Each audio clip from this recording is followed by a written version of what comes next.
अच्छा जी, भी लोग जहाज़ में जाना शुरू हो गए और मैं बैठा हूँ एज यूजुअल। अब जब सब लोग चले जाएंगे तो फिर जाऊँगा आराम।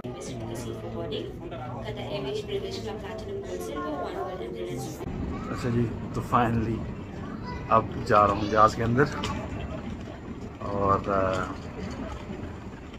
नींद जो है काफ़ी बुरी कर ली है।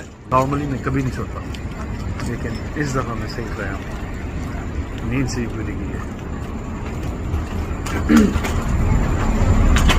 4 घंटे की स्टे थी, 4 घंटे की स्टे होकर जहरी बात काफ़ी जल्दी है।